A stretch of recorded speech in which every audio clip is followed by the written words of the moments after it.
Olá, estudantes da primeira série. Neste vídeo vamos falar sobre crescimento demográfico.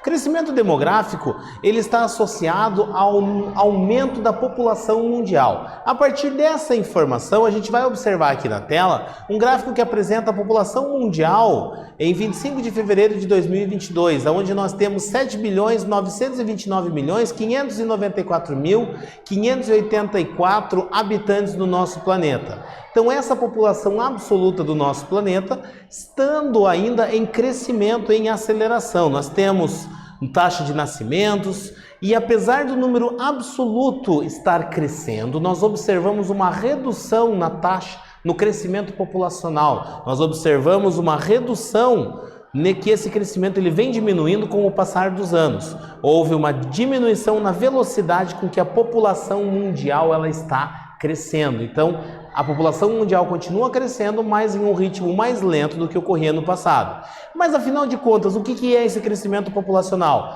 No começo do século XIX, o número de habitantes no planeta atingiu a marca de 1 bilhão de pessoas, atingindo 2 bilhões no final de 1920. Mas por que esse crescimento se deu de forma tão rápida em um espaço de tempo tão curto?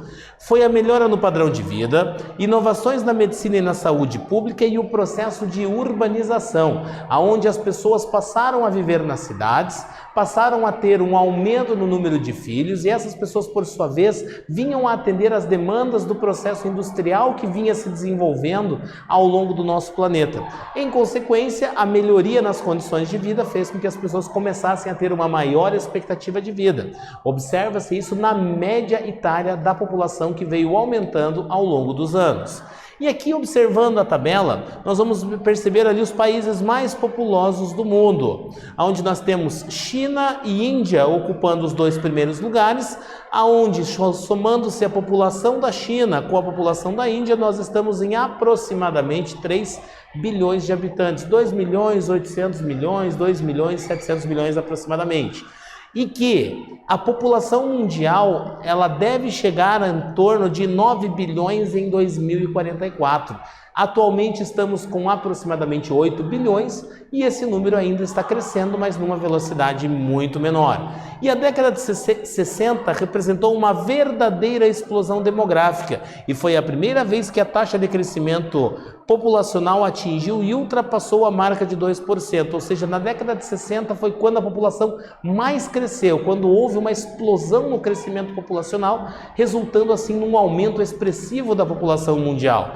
E esse mapa que a gente consegue observar na tela mostra justamente para você quais são as áreas mais populosas do nosso planeta, quais são as áreas com a maior densidade demográfica e as áreas com menores densidades demográficas. As áreas com as cores mais escuras representam ali as áreas com as maiores concentrações populacionais e a maior densidade demográfica, valendo um destaque aqui para o continente europeu, que está ali com uma densidade demográfica bastante elevada, para a China e também para a Índia, que também apresenta uma densidade demográfica bastante elevada. Quando olhamos para esta região aqui do continente africano, é possível de se perceber uma área com uma baixíssima densidade demográfica, e essa área coincide com a região do Saara. Então, em função das características climáticas e da não disponibilidade de recursos hídricos, essa região aqui dispõe de uma baixa densidade demográfica. Já ao olharmos para o continente americano, a porção sul dele, nós vamos observar que nós temos ali uma grande concentração populacional na porção litorânea do Oceano Atlântico e que na área central aqui, nós vamos ter uma baixa densidade demográfica, que se dá em função da presença da floresta amazônica nessa região aqui do nosso planeta. E que atualmente a população mundial ela encontra-se distribuída de forma desigual pelo território. Então nós não temos uma distribuição populacional homogênea. Nós temos áreas com maiores densidades demográficas e áreas com menores densidades demográficas. E essas densidades demográficas, essa distribuição da população resulta, por sua vez, em áreas que dispõem de uma quantidade maior de cidades e que essas cidades, por sua vez, acabam concentrando números expressivos de habitantes. Ou seja, que de acordo com a ONU nós temos teremos mais megacidades, que são aquelas com mais de 10 milhões de habitantes, e que em 2018 haviam 33, e estima-se que em 2030 esse número chegará a 43, e a maioria dessas em países que encontram-se em desenvolvimento, países que ainda não são considerados países desenvolvidos. Então terão cidades com números mais superiores a 10 milhões de habitantes. Neste vídeo falamos sobre crescimento populacional. Espero que tenham gostado e até breve.